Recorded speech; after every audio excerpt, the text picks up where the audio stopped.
ગઈકાલે પાલડી વિસ્તારમાં પેટ્રોલિંગમાં હતા એ વખતે આરોપી કિરીટ પ્રભુદાસ પટેલ રહેવાસી ઉમેદપુર તાલુકા ઈડર જિલ્લા સાબરકાંઠાને એક ગેરકાયદેસર હાથ બનાવટના પિસ્તલ અને જીવતા કારતૂસ નંગ 45 સાથે પકડી પાડવામાં આવેલ છે। જે આરોપીની પૂછપરછમાં પોતે સને 2013માં તેના ઉપર નેગોશિયેબલ ઇન્સ્ટ્રુમેન્ટ એક્ટ કલમ 138 મુજબ હિંમતનગર કોર્ટમાં કેસ ચાલતો હતો। જે કેસ અંતર્ગત સદર આરોપીને તે કેસમાં 85 લાખ રૂપિયા લેણું ન ચૂકવતા 2.5 વર્ષની જેલની સજા થયેલી હતી। જે અંતર્ગત આરોપી સાબરમતી સેન્ટ્રલ જેલ ખાતે સજા ભોગવતો હતો। જે સજા દરમિયાન આરોપીએ પોતે થયેલી સજાને અપીલ કરવા સારું દિન 15ની વચગાળાના જામીન રજાની માંગણી કરતા નામદાર હાઈકોર્ટે સદર રજા મંજૂર કરેલી હતી।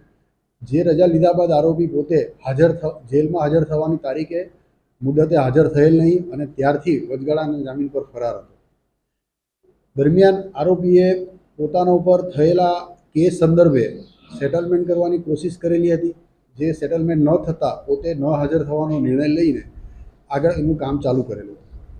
આરોપીને સદર વેપન ક્યાંથી અને કેવી રીતે મેળવેલ તે બાબતે વધુ સઘન પૂછપરછ કરતાં આરોપી દ્વારા એવી કબૂલાત કરવામાં આવેલી હતી કે પોતે વડોદરા ખાતે સયાજીગંજ પોલીસ સ્ટેશનની હદમાં આવેલ એક ડોરમેટરીમાં કેટલાક દિવસથી રહેતો હતો।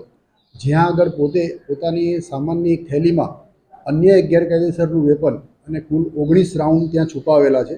જે હકીકત આધારે વડોદરા ક્રાઇમ બ્રાન્ચના બાબતે જાણ કરતાં તેઓ દ્વારા ત્યાં ગુનાહિત ચીજવસ્તુ મળી આવતા અલગથી એક ગુનો દાખલ કરવામાં આવેલો છે। આરોપીની વેપન સંદર્ભે વધુ પૂછપરછ કરતાં સદર વેપન ખરગોન મધ્યપ્રદેશથી અનનોન વ્યક્તિ પાસેથી મંગાવેલ હોવાનું હાલ પૂરતી કબૂલાત કરેલ છે। જે દિશામાં તપાસ ચાલુ છે। પિસ્તોલને બનાવટ એ રીતેની શેપ આપવામાં આવ્યો છે જેમ સરકારી વેપન ગ્લોક પિસ્તોલ હોય એ રીતેનો એને શેપ આપવામાં આવેલો છે અને એના ઉપર બધા લખાણ એ રીતેના કરવામાં આવેલા છે।